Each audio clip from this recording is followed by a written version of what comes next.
não só nos slides, mas no artigo, tá? Meu resumo. Tá, vamos lá.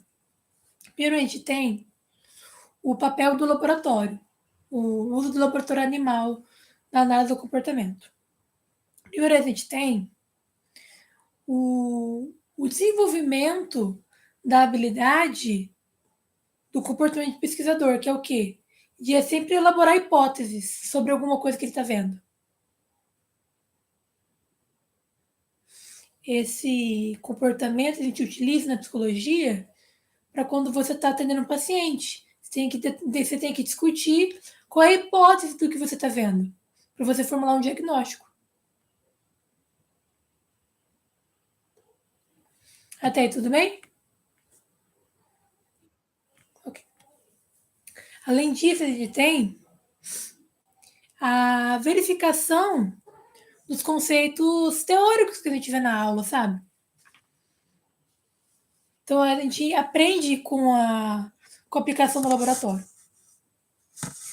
A gente também vai aprender técnicas que envolvem manipulação de variáveis. A gente vai aprender a manipular a variável para fazer um experimento com a aula de laboratório. A gente vai estar em contato com as condições que produzem conhecimento. E a gente vai entender como essas condições funcionam. Se a gente quiser para o ramo acadêmico, a gente consegue fazer isso. Consegue aplicar nesse ramo acadêmico que já aprendeu na aula de laboratório.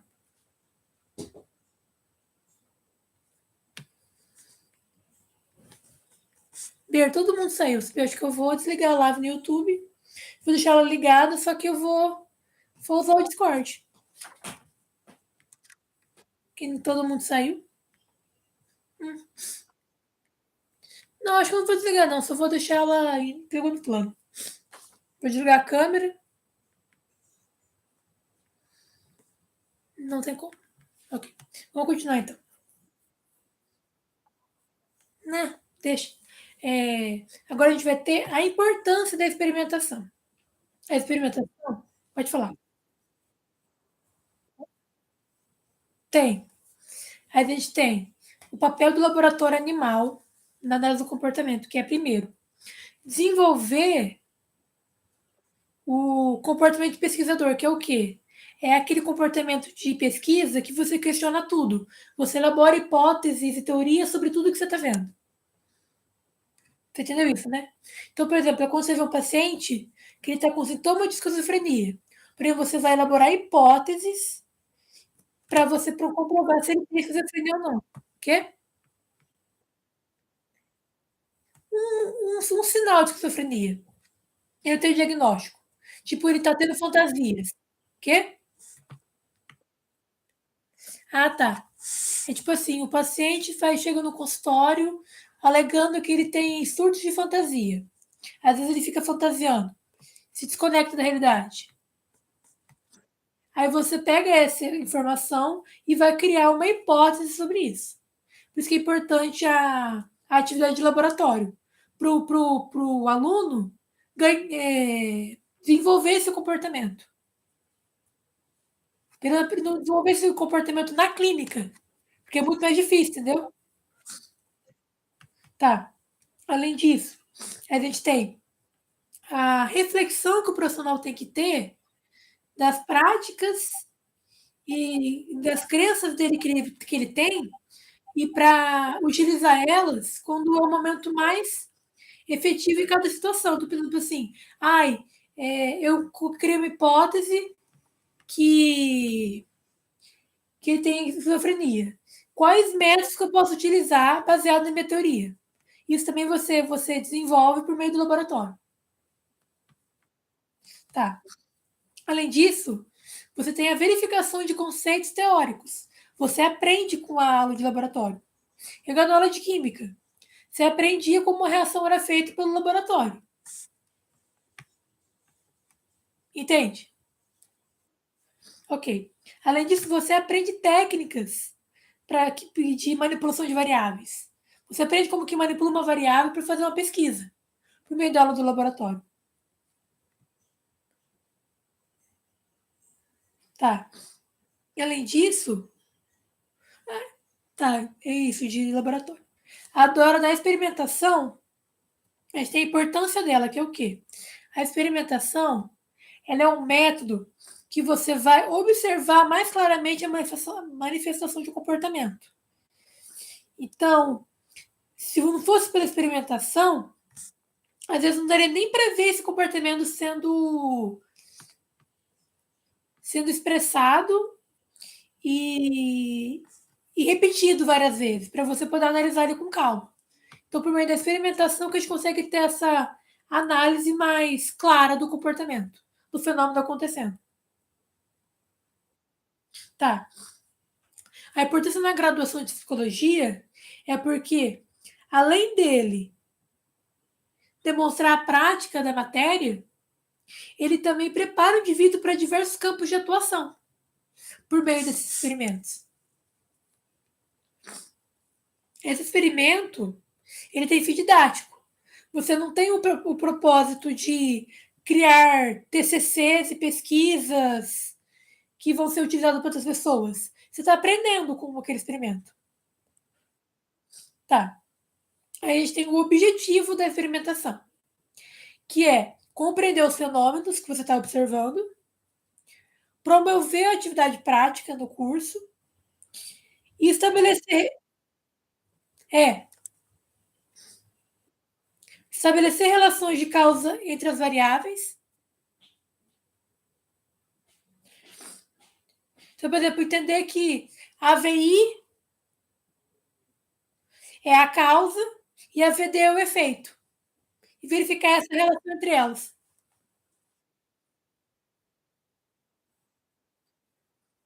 É, tá. Até aí tudo bem. Tá. A gente tem o uso de animais. O uso de animais ele foi feito por quê? Além de ser mais prático, porque você pode controlar as variáveis ambientais facilmente, porque você deixa o rato preso numa gaiola, tem a questão de ter respostas mais simples do que os seres humanos. Tem mais fácil de analisar. Só que outro ponto do uso de animais é que você pode fazer coisas que no ser humano não é impossível de aplicar. Por exemplo, como que você vai querer aplicar e um ser humano aprender que um botão faz a comida cair na jaula? E o quantos conselhos de direitos humanos você ia quebrar com esse experimento? Entende? Entende? Por isso que não dá para utilizar. Então eles usam um rato, que é muito mais fácil e tem muita burocracia. Porém, não é utilizado mais por que o rato?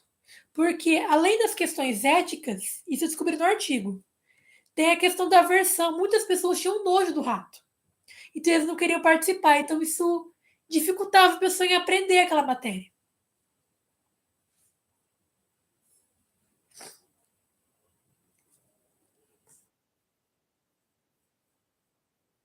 É, ela não queria participar.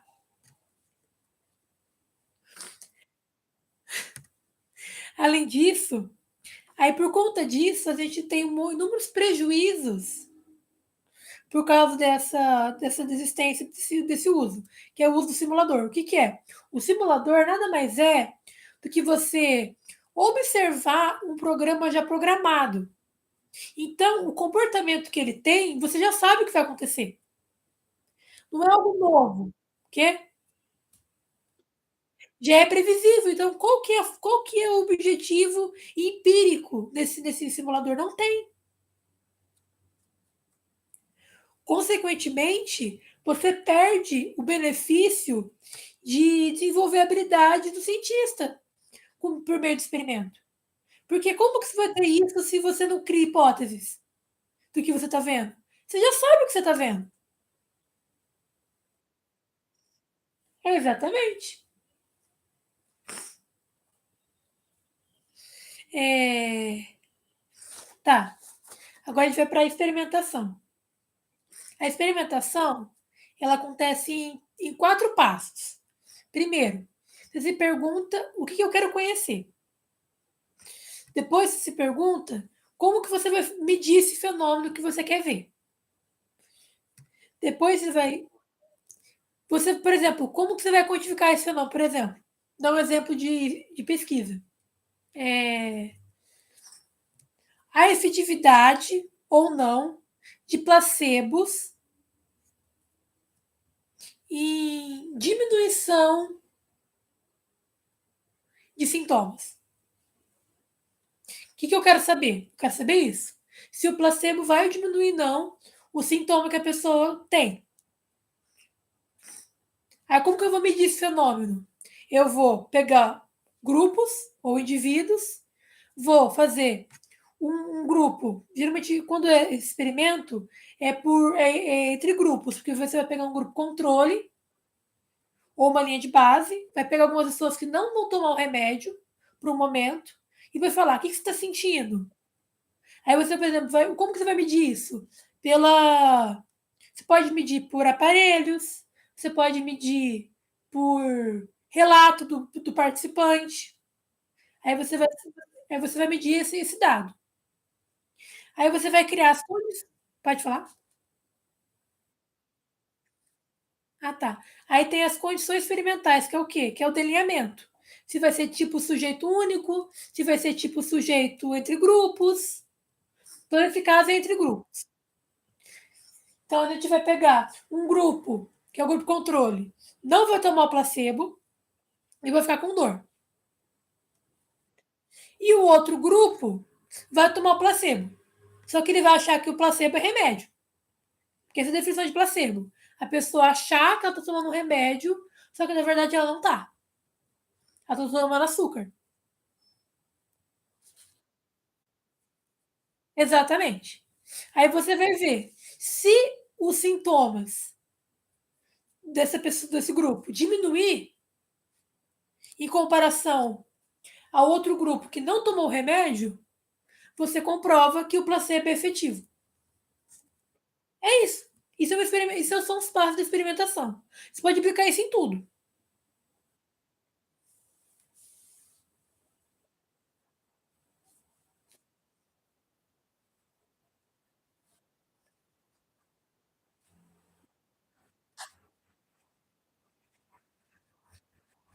Não, são dois. O grupo controle que não toma o remédio e o que toma o placebo. Para você ver se a doença passa com o tempo, a dor, ou se a dor passa por causa do efeito da pessoa achar que está tomando remédio. Mas isso aqui você pode aplicar até no nosso experimento que a gente fez na prática da Jordana. Pensa, o que você queria saber no experimento da Jordana? Se o reforço social quer dizer, se o comportamento verbal é influenciado pelo reforço social, que é o quê? Se a pessoa vai mudar a forma de falar por causa de elogios. Aí você quer saber. Como que você vai medir esse comportamento? Por meio da folha de registro. Entende? Como você vai medir esse fenômeno acontecendo. Você vai depois comparar essa folha. Quais são as condições experimentais e controle? Qual o delineamento? Sujeito único e o AB, que é o quê? É uma linha de base, que é as primeiras 20 questões, e a condição experimental, que é o resto das questões. E o 4, que é a conclusão. Você vai pegar os dados da folha de registro, vai transformar numa tabela e vai comparar. Aí você, nossa, funcionou, o reforço funciona. Funciona. O reforço não funciona. Não funciona. Por que não funciona? É isso. Entendeu? Perfeito. Então, o delineamento, eu já falei tanto, é o quê? São quantos sujeitos a gente vai utilizar, seja sujeito único, seja sujeito entre grupos, quais são as condições que você vai impor nesses sujeitos, quanto tempo você vai impor essas condições e em que ordem as condições vão ser introduzidas no indivíduo. É o delineamento, é a definição do delineamento. E quantas vezes que a variável que você quer medir, ela apareceu. Então, por exemplo, no caso da Jordana. A variável que a gente queria medir era o uso do pronome eu, no meu caso. Ela apareceu tantas vezes. No seu caso, ela apareceu outras vezes. Entende? Tá. Você tá entendendo até agora? Perfeito. A gente tem, agora, ser mais específico. O tipo de sujeito único é o quê? É quando você expressa condições iguais a todos os indivíduos de forma repetida e sempre mensurada e mensurando toda hora. Toda hora você mede de novo, para ver se ocorreu alguma alteração. Entendeu? Então, o sujeito único é só uma condição igual para todo mundo. Então, por exemplo, assim, você quer analisar se os alunos de uma turma têm deficiência de aprendizagem. O que você vai fazer? Você vai dar um exercício para eles, que é a condição, e você vai analisar isso. Porém, você não vai comparar nenhum com o outro, você só vai analisar cada um, ou um grupo de alunos, e ver qual é o desempenho. É isso. É você impor uma condição numa pessoa e verificar como que ela reage a isso. E quantas vezes o comportamento que você quer, que é no caso dificuldade de aprendizagem, vai aparecer por causa disso. Tá. O sujeito único, ele pode ser, ele tem as ordens de A, que seria a condição de controle, que é a linha de base, e B, que é condição experimental. Então, se você for na prova, tipo um AABB, BBAA, se fica isso, por exemplo, assim, no caso de ABAB, o que isso significa? É você comparar a linha de base com a linha de experimentação várias vezes. Então, você, linha de base, experimentação. Aí depois você volta para a linha de base de novo, experimentação. E assim consequentemente. Até aí, tudo bem? É tipo assim, pensa, no nosso caso, o nosso experimento foi AB. A gente primeiro fez a linha de base, depois fez a condição experimental, não fez? No caso que eu estou explicando, é se você fizesse o processo inverso de novo. Você depois voltasse a linha de base de novo e fizesse outra condição experimental. E depois comparasse esses quatro. É, se fosse A, B, BA, seria o quê? Linha de base, condição experimental, condição experimental, linha de base. É. Se você pensar, sempre se pensar na definição, que é A e o B, você pode ver 300 AB, B, A, C, A, B, B, B. Você vai entender o que significa, porque é sempre essa volta. Pode ser BA. Você pode comparar a condição experimental com a linha de base. E assim consequentemente. Tá. A gente tem o entre grupos, que é o quê? Quando você impõe sujeitos a condições diferentes. Então, por exemplo, assim, você vai ter uma comparação entre grupos. Um grupo de controle que não vai receber nada e o grupo que vai receber. Aí você vai fazer essa comparação. Entende? Igual eu dei o exemplo do placebo. Quê? Eu vou dar um exemplo de um experimento que eu procurei para lembrar o nome, tá? Que é um experimento polêmico. Que é o experimento dos olhos castanhos e dos olhos azuis. Que eu vou seguir os passos da experimentação para explicar ele. Qual que era o objetivo do experimento? Era descobrir se era possível instaurar o comportamento de preconceito de maneira rápida. Então, por exemplo, assim, fazer em apenas alguns dias a pessoa ter um comportamento de preconceito contra a outra. Como que ele fez isso? Ele pegou um grupo de alunos, acho que era uma sala de primeira série, dividiu a sala em dois grupos. Os alunos que tinham olhos azuis e os alunos que tinham olhos castanhos, tá?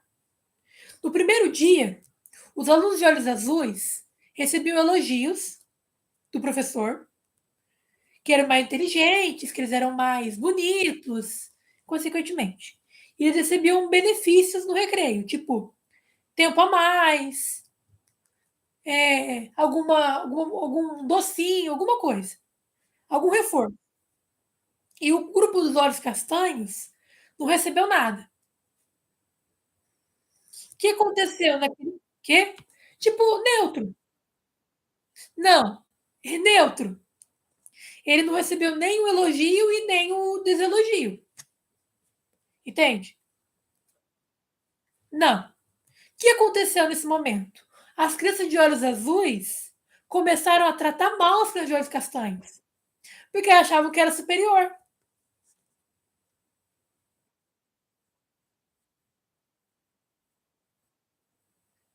Não, as de olhos azuis achavam isso. Então elas tratavam mal a de olhos castanhos.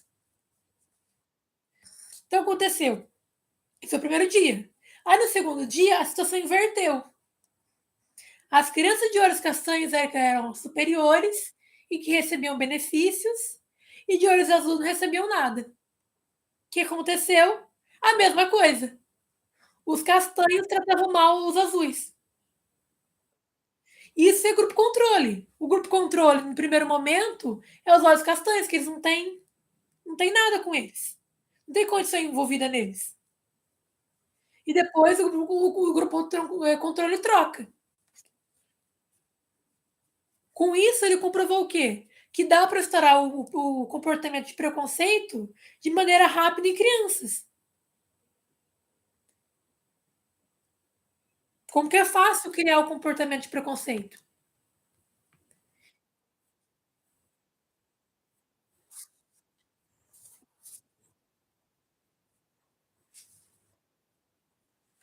É que ele fez isso só para mostrar que era uma aula de sociologia. E ele queria mostrar a questão do preconceito. Aí ele fez isso, entendeu? Se você fizer isso com um adulto, vai funcionar. É só você mudar alguma característica, mas funciona. Ele usou crianças porque ele era um professor de primário, né? Ele pegou os alunos.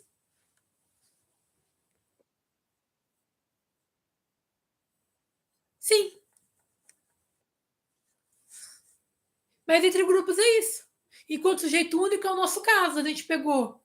Se quiser não pensar, a gente pode pensar numa sala inteira de alunos. Você vai pegar todo mundo, vai dar o mesmo exercício e vai determinar se a pessoa tem dificuldade ou não naquela matéria. Aí, por exemplo, você vai ter pessoas que vão resolver mais rápido, vão ter pessoas que vão ter dificuldade, mas você vai ver no geral. No geral, metade da sala errou. Então, o desempenho da sala nessa matéria é tal. Exatamente. E como entre grupos seria o quê? É você comparar cada um.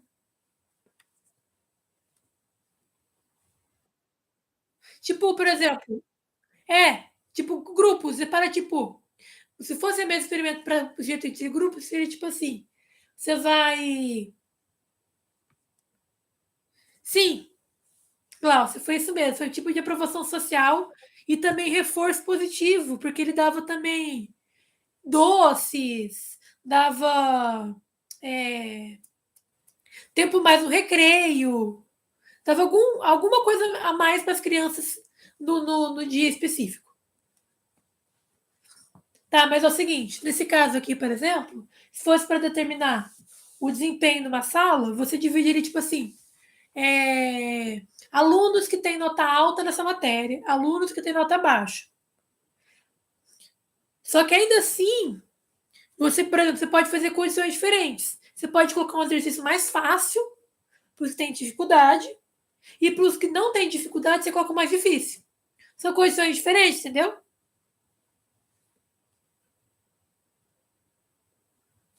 Entendeu, Ber?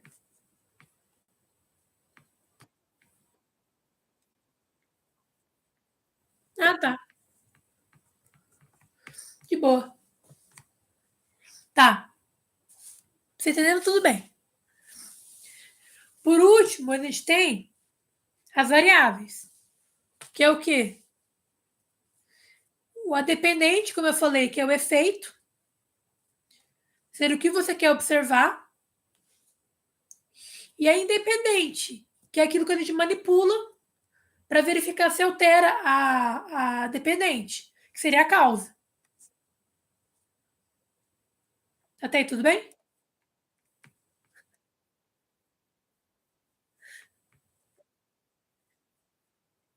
Tá. A variável dependente seria o efeito. Então, por exemplo, assim, seria o comportamento. Enquanto a independente seria a causa. Então, por exemplo, assim, o, o ato de eu ter medo de um cachorro. O ato de eu expressar medo, por exemplo, que é o comportamento, é por causa de um cachorro, de alguma coisa fora de mim, alguma coisa externa. Algo independente que eu posso manipular. Ok? É,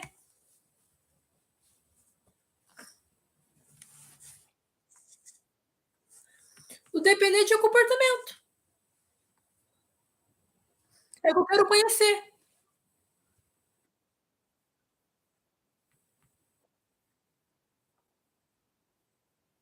Sim. O ato de fazer carinho no cachorro é essa variável dependente. A independente é a presença ou não do cachorro. É o que eu posso manipular. Quê? Perfeito. E a variável estranha? Quê? De boa. A gente tem a variável estranha, que é o quê? É um fator externo que influencia no experimento. Por exemplo, assim, você tem o costume de fazer carinho no cachorro. Todo dia quando você passa na rua. Do nada passa um carro buzinando. Isso atrapalhou o experimento.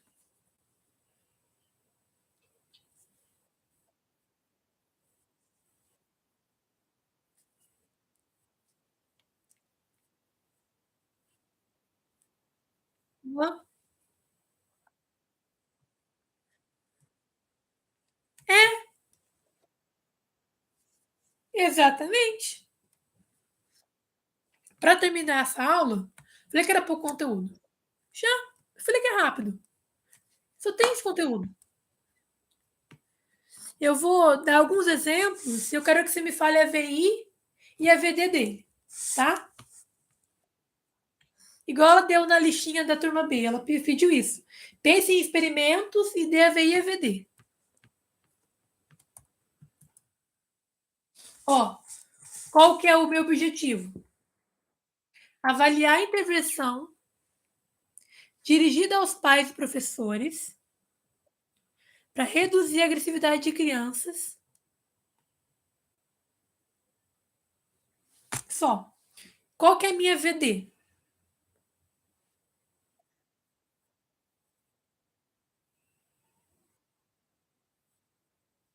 Então, meu comportamento agressivo. Não é diminuir, é o comportamento agressivo. Se eu vou diminuir ou não, esse resultado vai funcionar. Mas o meu VD é comportamento agressivo. E qual que é a minha VI?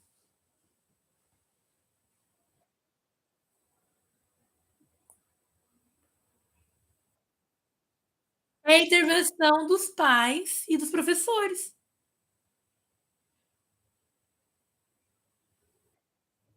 Entendeu? É isso.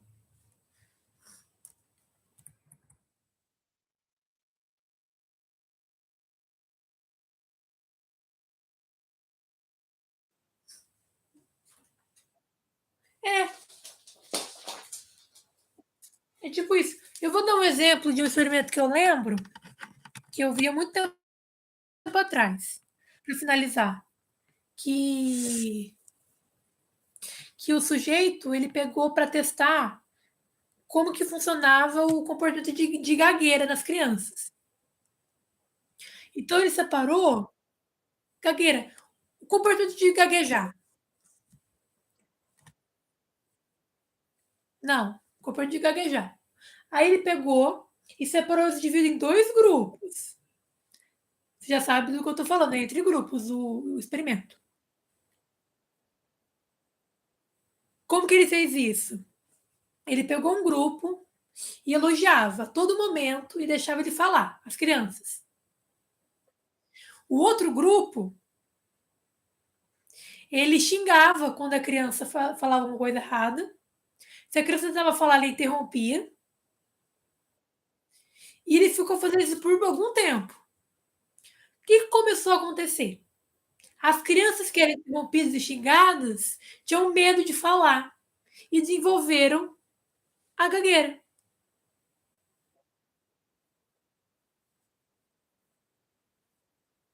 Não, nem foi demonstração, porque elas eram separadas, né?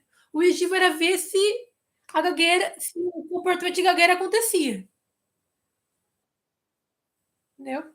O problema desse experimento é que ele não fez um acompanhamento para acabar com essa consequência.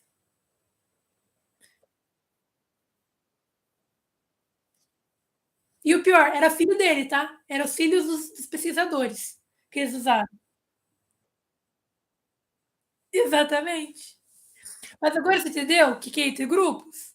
Um outro exemplo. O que é a variável dependente nesse caso? O comportamento de gagueira. O que é a variável independente? É a aprovação ou desprezo social. Se eu xingo ou não a criança, faz ela ser gaga ou não. Se eu interrompo ela ou não. Não tá. Ah, você não estava na aula. E não sei se você conseguiu ver minha gravação. Ela vai cobrar duas questões em relação à nossa prática. Ela vai dar um gráfico.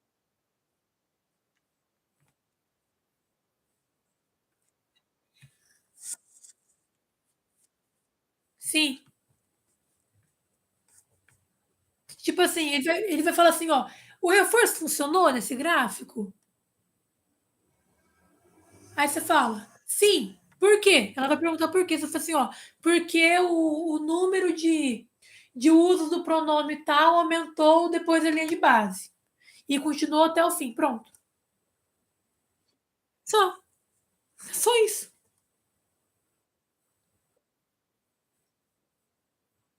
É porque não tem conteúdo, cara. Eu li os artigos e só consegui pegar isso de conteúdo.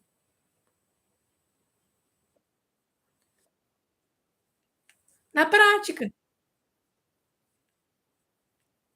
Sim.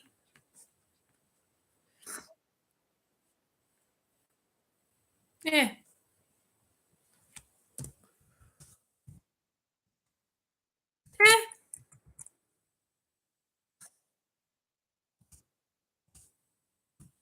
Pergunta se a Glaucia tem dúvida, senão eu vou acabar a videoaula já e vou lá fazer minha janta.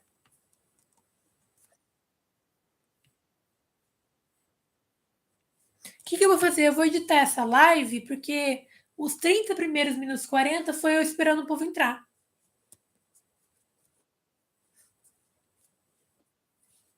Tá? Se você quiser, Bernardo, eu te mando o vídeo desse experimento que eu te falei.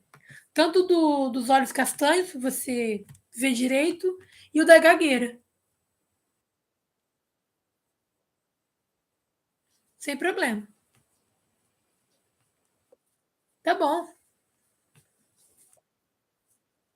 Eu que agradeço ter participado. Eu tava triste, não tava tinha ninguém.